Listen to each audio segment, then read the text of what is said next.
Every single night, millions of people follow the same routine. They brush their teeth, turn off the lights, lie down in bed, and unknowingly do something that slowly damages their brain. No pain, no warning, no alarm, just a quiet habit that feels harmless but isn't. And the worst part? Most people never connect it to their memory problems, anxiety, or poor sleep later in life. Let me ask you something important. When you lie down at night, does your brain instantly switch off? Or does it suddenly wake up? Thoughts start racing. Old conversations replay. Tomorrow's worries feel louder in the dark. You feel tired, but your mind refuses to rest. If this sounds familiar, I want you to hear this clearly. Your brain is not broken. It is reacting to signals you are giving it every night without realizing it. As a doctor, one of the most common mistakes I see is people blaming age for mental fatigue.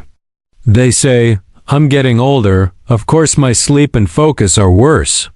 That's not true. What's really happening is that your nightly routine is confusing your brain. Instead of preparing it for repair and recovery, you're keeping it stuck in alert mode, the same state it uses during stress and danger. Here's what most people don't know. Your brain follows a strict biological schedule. At night, it's supposed to clean itself, reset memory pathways, and flush out toxic waste that builds up during the day. This process only happens when your brain feels safe, calm, and dark. But modern night habits, bright screens, late eating, constant stimulation, even worrying in bed, send the opposite message. They tell your brain, stay awake, stay alert. Something might happen. Over time, this has consequences.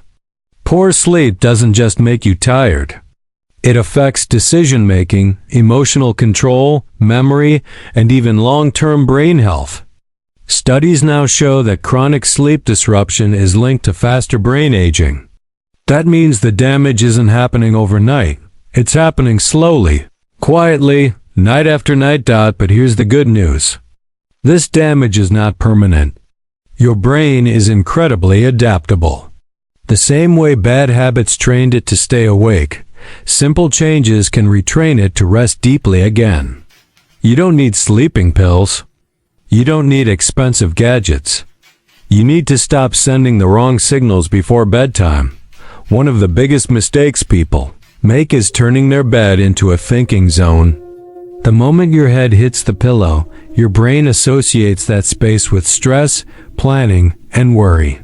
That's why you feel sleepy on the couch but wide awake in bed. Your brain has learned the wrong pattern, and patterns can be changed. Another silent problem is light. Even small amounts of bright light at night suppress melatonin, the hormone that protects your brain and helps you sleep. Your phone, TV, or even harsh room lighting can delay this process by hours.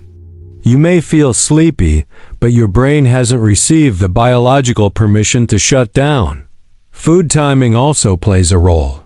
Late heavy meals force your brain to stay alert while your body digests.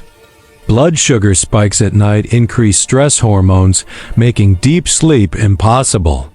This is why many people wake up at 2 or 3 a.m. with a racing heart and restless thoughts. So what should you do instead? Start treating your night routine as brain medicine. 1 hour before bed, lower the lights. Slow your breathing. Stop feeding your brain new information. Tell it, through your actions, that the day is over and it's safe to rest. Consistency matters more than perfection. Think of sleep as a skill, not a switch. Your brain needs training, and tonight can be the first step. Small changes, done daily, can restore deep sleep, sharper thinking, and emotional balance.